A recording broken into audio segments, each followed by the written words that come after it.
Hello everyone, welcome to Lucky Education. और आज हम देखेंगे chapter number 2 forest and wildlife resources. ठीक है, तो हम डिस्कस कर रहे हैं क्लास 10th ज्योग्राफी। और ज्योग्राफी में हम देखेंगे इंपॉर्टेंट क्वेश्चन इस चैप्टर के विद आंसर। सारे क्वेश्चन हम देखने वाले हैं और ये इसका पार्ट 1 है। पार्ट 2 भी इसका आएगा। ठीक है, तो पार्ट 1 में हम आज कोशिश करेंगे 20+ क्वेश्चन डिस्कस करने की कोशिश करेंगे। ठीक है, सो पहला ही क्वेश्चन है इसका, When Asiatic cheetah was declared extinct in India. India में एशियाटिक चीता को कब एक्सटिंक्ट डिक्लेयर किया गया था? तो ये डिक्लेयर किया गया था 1952 में।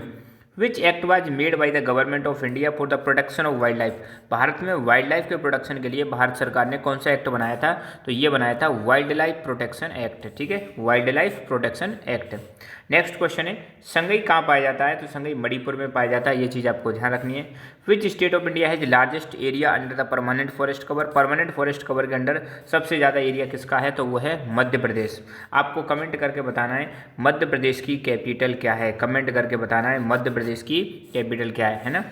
Van project tiger was launched. Project tiger को कब चलाया गया था? इसको चलाया गया था 1973 में 1973 में, क्योंकि आपको पता है टाइगर्स की पॉपुलेशन कम होने लग गई थी। तो पॉपुलेशन ज़्यादा कम होने लग गई तो टाइगर्स को सेव करने के लिए एक प्रोजेक्ट चलाया गया, प्रोजेक्ट टाइगर 1973।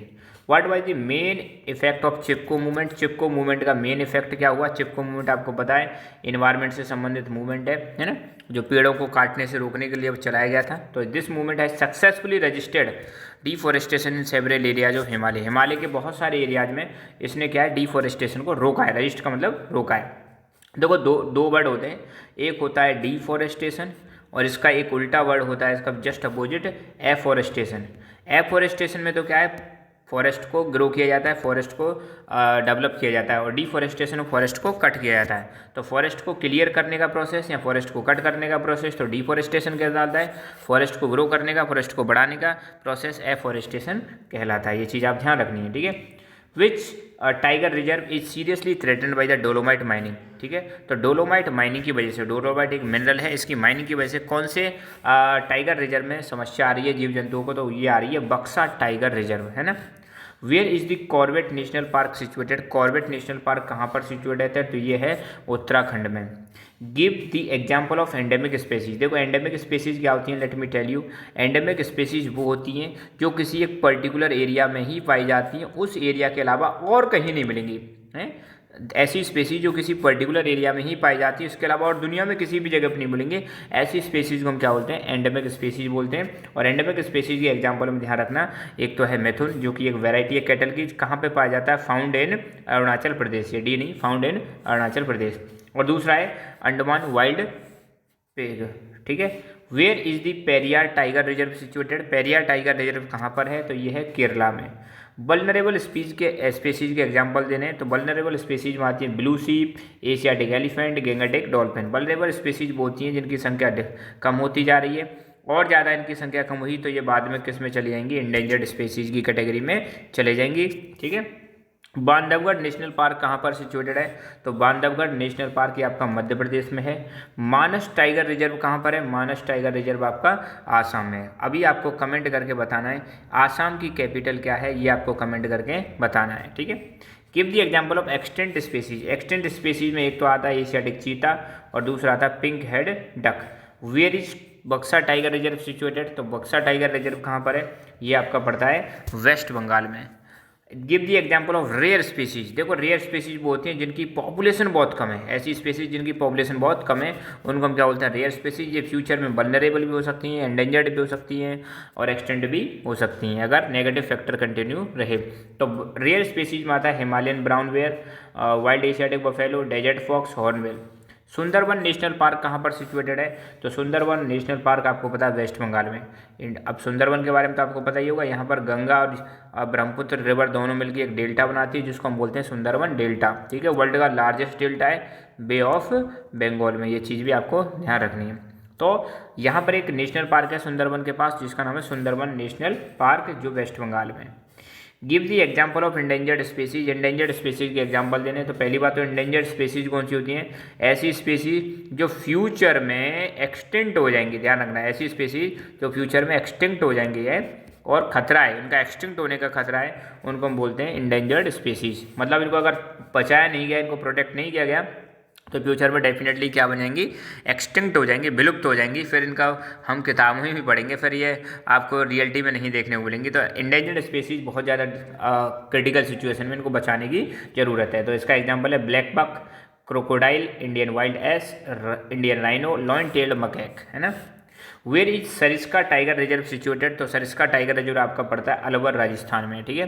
हिमालयन यू क्या है, तो हिमालयन यू एक मेडिसिनल प्लांट है जो हिमाचल प्रदेश और अरुणाचल प्रदेश के कई सारे भागों में पाया जाता है। इससे केमिकल निकलता है टेक्सोल, जो कैंसर की बीमारी को ट्रीट करने के काम आता है, इसलिए इसका ज़्यादा एक्सप्लोइटेशन हो रहा है और एक्सप्लोइटेशन होने की वजह से ये प्लांट की स्पेसीज खतरे में, ये ध्यान रखना है। Write the name of first state which started joint forest management programme, तो जॉइंट फॉरेस्ट मैनेजमेंट प्रोग्राम किस स्टेट ने सबसे पहले स्टार्ट किया था, तो इसको स्टार्ट करने वाले स्टेट का नाम है उड़ीसा। 1988 में इसने स्टार्ट किया था। What do you mean by diversity, biodiversity का मतलब है rich flora and wild life, उसको हम क्या बोलते हैं, बायोडाइवर्सिटी। नॉर्मल स्पीसीज क्या होती हैं, ऐसी स्पीसीज जिनका नंबर नॉर्मल माना जाता है और इनका सर्वाइवल में कोई दिक्कत नहीं है, जैसे कैटल, साल, pine, rodent. What do you mean by reserve forest, reserve forest किसको कहते हैं, ऐसे फॉरेस्ट जो गवर्नमेंट के द्वारा ओन किए जाते हैं। साथ ही साथ में यहाँ पर ऑल ह्यूमन एक्टिविटीज जैसे कि collection of timber, grazing of cattle are not allowed, ये चीज़ ध्यान रखना। रिजर्व फॉरेस्ट में आप ना तो आप लकड़ी इकट्ठा कर सकते हैं, ना ही जानवरों को चरा सकते हो, ये पूरी तरह से बैन होता है। और इनकी अगर हम संख्या देखें तो आधे से ज़्यादा, टोटल फॉरेस्ट का आधे से ज़्यादा जो फॉरेस्ट है वो रिजर्व फॉरेस्ट है। Which is the world's fastest land animal, world का फास्टेस्ट लैंड एनिमल कौन सा है, तो वो है चीता। IUCN की फुल फॉर्म क्या है, तो international union for conservation of nature and natural resources. अच्छा, एक चीज़ आपको कमेंट करके बतानी है, IUCN इंडेंजर्ड स्पीसीज के लिए एक लिस्ट जारी करता है, एक बुक जारी करता है, उस बुक का नाम आपको कमेंट करके बताना है। Right any two reasons for loss of forest है, या लॉस ऑफ फॉरेस्ट है, लॉस ऑफ फॉरेस्ट, फॉरेस्ट के लॉस होने के दो रीजन बताओ, तो इसका एक एग्जांपल हो जाएगा, आंसर हो जाएगा large scale development projects, mining, ये दो एग्जांपल है ना। Write the name of any three factors which are responsible for depletion of forest, अब ये तो वही क्वेश्चन हो गया ना, डिप्लीशन ऑफ फॉरेस्ट के क्या क्या कारण है, तो उसके बताने। तो पहला है एग्रीकल्चरल एक्सपेंशन, एग्रीकल्चर के बढ़ने की वजह से फॉरेस्ट खत्म हो रहे हैं। Development during colonial period, colonial period के दौरान अंग्रेजों ने बहुत सारे डेवलपमेंट किए थे, जैसे अंग्रेजों ने आपको देखने को मिलेगा रेलवे नेटवर्क का डेवलपमेंट किया था, रेलवे नेटवर्क के डेवलपमेंट की वजह से बहुत सारे फॉरेस्ट काटे गए थे। एग्रीकल्चर, फॉरेस्ट लैंड को अंग्रेजों ने एग्रीकल्चर में कन्वर्ट कर दिया था, कॉमर्शलाइजेशन कर दिया था, बहुत सारी इंडस्ट्रीज लगाई थी, इन सब चीज़ों की वजह से फॉरेस्ट खत्म हुए, और फॉरेस्ट खत्म हुए तो ऑटोमेटिकली वाइल्ड लाइफ भी खत्म होने लगी थी, है ना। शिफ्टिंग कल्टीवेशन, ये इसका वो है, शिफ्टिंग कल्टीवेशन में आपको पता है किसान जो है फॉरेस्ट को कट करते हैं, उसमें आग लगा देते हैं, और फिर उसमें जो ऐश होती है, जो राख होती है, उसको मिट्टी में मिला देते हैं और फिर वहाँ खेती करते हैं। जैसी फर्टिलिटी कम होती है तो एक जगह से दूसरी जगह चले जाते हैं, फिर वहाँ पे सेम प्रोसेस करते हैं, तो वो शिफ्टिंग कल्टीवेशन हो जाएगी।